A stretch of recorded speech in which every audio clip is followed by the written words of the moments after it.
እንደሚያውቅና ከዛም ቃል በምን አይነት ምክንያት ወደ ሰላም ቤት እንደገባችና ምን አይነት ወንጀልስ እየሰራች እንደሆነ እናቲቱ መታ ስታፋጥጣት የነበረው አሁን ወደ መጡበት ወደ ክፍለ ሀገር ወደ ድሬዳዋ መውሰድ እንደምትፈልግ ነው እናቲቱ እየተናገረች ያለችው። ቃል ደግሞ እስካሁን ድረስ ሰላምን ገድዬ ሀብት ንብረቷን ብቸኛ ወራሽ ሆናለሁኝ፣ በኃይሉንም ከጨዋታ ውጭ አድርገዋለሁ እያለች ጫፍ የደረሰችበትና በሐሰት የተማማሉበትን ቃል ኪዳናቸውን አፍርሰው እርስ በርሳቸው መፈላለጋቸውን ተያይዘውታል። ታዲያ አቶ ኃይሉም ቃል ምን ያህል እንዳሳደደችውና በተለይ ከእህቱ ጋር በማጣላት ጎዳና እንዲወጣ ማድረጓን ተከትሎ ምን ያህል ጥላቻ አድሮበት እንደነበረ ተመልክተናል።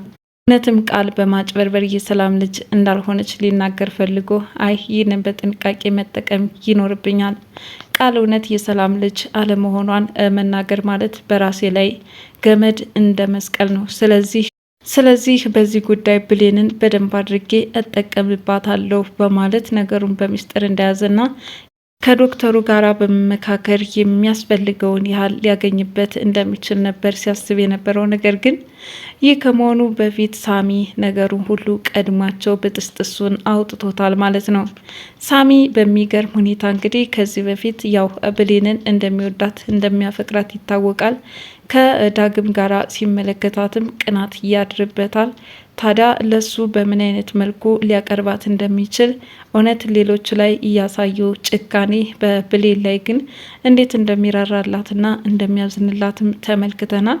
ሆኖም እንግዲህ ቃል እየተጫወተችባትና እዛ ቤት እየበደለቻት የተለያዩ ድራማዎችን በሚገባ እየሰራች የምትቀጥልበት ሁኔታ ማብቃት አለበት ብሎ ያሰበው ዛሬ በሚገርም ሁኔታ ታሪክ ሰርቷል ማለት ነው። ሰላም የአደራ ድራማ ተከታታዮች እንደምን አላችሁ? ብያላችሁበት በዓለም ዳርቻ ሰላማችሁ ይብዛ እያልኩኝ እንግዲህ በአደራ ድራማ ብዙዎቻችን እናትና ልጅ መገናኘት አለባቸው ብሌን እናቷን ትወቅ የምትሉ ኮሜንታተሮች ብዙዎችን ተመልክቻለሁኝ። እውነትም በዚህ መካከል የዘመናት ሚስጥር የተፈታበትና ሰላም እውነትም ልጄ ብሌን ናት አሊያስ ደግሞ በቃል ላይ እናትና ልጅን ለመለያየት ሆን ተብሎ እየተሰራ ሴራ ይሆናል ብላ ታስብ አታስብ የምናውቀው ነገር የለም። የቪዲዮቹ መጨረሻ የቃል እናትና ሰላም ክፉኛ ተፋጠዋል። ምክንያቱም ቃል ትክክለኛ ልጇ እንዳልሆነችና ይልቁንስ እናትየዋ እሷ እንደሆነች ከዛም ወደ መጡበት ወደ ድሬዳዋ ልትወስዳት እንደምትፈልግ ነው እየተናገረች አለችው። ቃል ይሄ ነገር ዱብዳ ነው የወረደባት። ምክንያቱም እናቲቱን ከጧት ከማጣት ትመጣለች ብላ አላሰበችም። ሳሚ እዛው ቆሞ የቃልን ሁኔታ እየተመለከተ በደንብ እየተዝናናባት ነው። እንግዲህ ከዚህ በፊትም አንተ ምንም አታመጣም እያለች የናቀችበት ንቀት ምን ያህል በእጆቹ ፈርጠም ብሎ ሲይዛት ያኔ እንደዋጣትና እንኳን ሳሚን ልታሳድደው ይቅርና አቅመቢስ እንደሆነችም ራሱን እየፈተሸበት አጋጣሚ ነበረ። እንግዲህ ቃል በጣም ከመጠን በላይ ስትንጨረጨርና ሁሉንም አደርገዋለሁ እኔ እችላለሁኝ፣ ጠላቶቼንም አጠቃቸዋለሁኝ፣ እነሱ ምንም አያመጡም በማለት ብዙ ጊዜ በንቀት የምትናገረው ነገር ምን ያህል ዋጋ እንዳስከፈላት ነው መመልከት የቻልነው። ታዲያ በተደጋጋሚ በደረሰባት ዛቻ ዛሬም በተመሳሳይ መንገድ ይቀጥላል ብላ አስባ ነበረ። እንግዲህ ሳሚና ቃል በሚገናኙ በሰዓት ክፉኛ ሁል ጊዜ ስለት እያነሳም ከጉሮሯ ላይ እያደረገ ያስፈራራት ነበር። እነዚህ ማስፈራሪያዎች የተለመዱ ከመሆናቸው እየተነሳ ከዚህ የተለየ ምንም ነገር አይመጣብኝም ብላ ታምን ነበር። ነገር ግን አሁን ላይ ሳሚ በሚገርም ሁኔታ ከዚህ ላይ ይብቃሽ ድራማሽ፣ ምክንያቱም እያደረግሽ ያለሽውን ከጀርባ በደንብ አድርጌ ነው የምከታተለው፣ በብሌንና በአንቺ መካከል ልጅ እንደሆንሽ ውጤቱን ሆን ብለሽ ያስቀየርሽው አንቺ እንደሆንሽ ደርሽበት ታለውኝ ደግሞም ለዚህ ስራሽ ትከፊበታለሽ በማለት ነው ሲያሰቃያት የነበረው። ታዲያ ከቤት ከመጣች በኋላም ክፉኛ በጣም ተጨንቃለች። ምክንያቱም ሳሚ ያሰበውን ከማድረግ ወደ ኋላ አይልም። አሁን ላይ ሰላም እኔም ያሰብኩትን ሳላሳካ ልጇ እንዳልሆንኩኝ ስታውቅ ምን ታደርገኛለች? ጎዳና ልውጣ ነው እያለችም እየተጨናነቀች ቆይታ ነበረ። ታዲያ እናቲቱም ከዚህ በፊት ቃል ጠፍታት እንደምትኖርና አሁንስ ወደዚህ ቤት የመጣችው ምን አስባ ግራ አጋብቷታል ማለት ነው። በፖሊስም ብዙ ቦታ ስታስፈልጋት ቆይታ ልታገኛት አልቻለችም።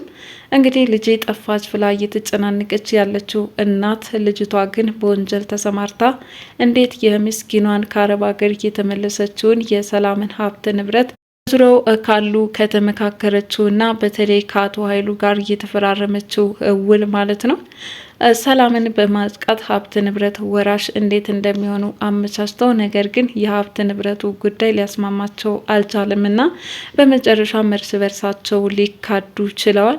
አሁን ላይ ብቻዋን እየቆመች ስትመጣ የሰላም ሀብት ንብረት ዙሪያ ሳሚ እንዲሁም አቶ ኃይሉ እና ደግሞ ራሷ ቃል ለሶስት ሆነው ነበረ ሊካፈሉ የነበረው። ነገር ግን በተለይ ሳሚ ወዳጅ መስሎ ይቅረባቸው እንጂ የሰላም ሆነ የብሌን እናትና ልጅ መነጣጠላቸው ቀጥሎ ምስኪኗ ሰላም ለፍታ ደክማ ባመጣቸው ሀብት ንብረቷ እፎይታ ሲገባት እንደገና ደግሞ በወንድሟ አማካኝነት መከራን እንድትቋደስ አይፈልግም። በዚህ መካከል የራሱ በእናት አባቱ በኩል ያለበት የቂም ጥላቻ አለበት። ስለዚህ እዚህ ወዳጅ መስሎ እየቀረበውና ከአቶ ኃይሉ ጋር አደራደር አለመግባባታቸው እየሰፋ መጥቶ ዛሬ የነሱ አጥቂ በመሆን በጣም በሚገርም ሁኔታ ስራውን ሰርቷል ማለት ነው። ሌላኛው የዳግምና የብሌን ነገር ነው። እንግዲህ ወይዘሮ ገነት እህትና ወንድም ለምን ተፋቀራችሁ በሚል ስሜት በጣም ተናደው ተበሳጭተው ከቤታቸው ያባረሩት የጎዳና ህይወትን ተላምዶ የሚኖረው ዳግም አሁን ላይ ቤት ተከራይቼ መኖር አለብኝ፣ ስለዚህ እዚህ ሰፈርም መቀመጥ አያስፈልግም፣ ምክንያቱም ወጣቶቹ በየአካባቢው እየታፈሱ ወደ ማጎሪያ ቤት እንደሚሄዱ ይታወቃል። በዚህም ፍራቻ ቤት እያፈላለገ ነው። በሌላ በኩል እናት ልጇን እየፈለገች ነው። ሆኖም እንግዲህ በርቀት ታይተው ጠፋ ችሏል። በኋላ ግን ከብሌን ጋር ተገናኝተው እንግዲህ በጣም ጥሩ ጊዜ እያሳለፉና ደግሞም በመጥፋቱ እናቱ ምን ያህል ተጨንቃ ተጠባ እንደነበረም ብሌን ስታስረዳው ነበር። ታዲያ አሁንም ከሷ አይን ርቆ መኖር እንዳለበትና የልጅ ዋጋው ናፍቆቱ እስካሁን ድረስ እንዳንገበገባት ሁሉ አሁንም እንድትረዳውና እንዲገባት መሆን አለበት እያለም ወደ ቤት ላለመሄድም ሲታገላት ነበር። ብሌን ግን እናቱ በብዙ ነገር እያሳሰባት ስለሆነ ወደ ቤት መመለስ እንዳለበት ነው እየታገለች አለችው። እንግዲህ ወይዘሮ ገነት ያው ሁለታቸው አንድ ላይ ማደጋቸውን ተከትሎ እህትና ወንድም ወደ ፍቅር ማምራት የለባቸውም። በአካባቢውም ይሳለቁብኛል፣ ተቀባይነትንም ላገኝ አልችልም በሚል ነው እንግዲህ ብሌንና ዳግም እንዲለያዩ የፈለገችው። ይሁን እንጂ ብሌንም ሆነ ዳግም ፍቅር አይሎባቸው ዛሬ በየሄዱበት ሁለታቸውም በተለያየ አቅጣጫ እርስ በርሳቸው ይተሳሰባሉ። ትዝታውም አላስቀምጣቸው እንዳለም ተመልክተናል ማለት ነው። ሌላኛው የልጅነትን ቦታ ይዛ ያለ በደል ተበደልኩኝ ብላ የ10 ዓመት ታሪክን አሁን ለእናቷ እየዘረዘረች አለችውና አቶ ኃይሉ ከልጅነት ጀምሮ ይበድላት እንደነበርና በወቅቱ ከቤት ተባራ ምን ያህል ፈተና እንዳሳለፈች ቃል ለሰላም እየነገረቻት፣ ሰላም ደግሞ ሀሰተኛ ነገር ጭራሽ መመርመር አልፈለገችም። እናም የሰማችውን ሁሉ እውነትም ልጄ በደል ደርሶባታል፣ የስነ ልቦና ችግርም ሳይገጥማት አይቀርም በሚል ከጎኗ ሆና እያበረታታች ባለችበት ሁኔታ ነው እንግዲህ ወይዘሮ ሰላምና የቃል እናት እየተፋጠጡት። የቃል እናት እውነታውን ታወጣዋለች ብዬ አስባለሁኝ። እውነትም ልጅየዋ አሁን ሀብት ንብረት ፍለጋ በዚህ እድሜዋ የሰው ነፍስ ማጥፋት እንደምትፈልግ ጭምር ስትዝት የነበረው ነገር ግን የዋህነቷ ላትምና እናትና ልጅ እንዳልሆኑና ትክክለኛ ልጇ ብሌን እንደሆነች የምታውቅበት እለታት ዛሬ ሚስጥሩ ተፈታ ማለት ነው። ቀጣይ ክፍል ምን አዲስ ነገር ይጠብቀናል? አደራ ድራማ በዛሬው ክፍል ያቀረብኩላችሁን ይመስል ነበር። መልካም ጊዜ። ባይ ባይ።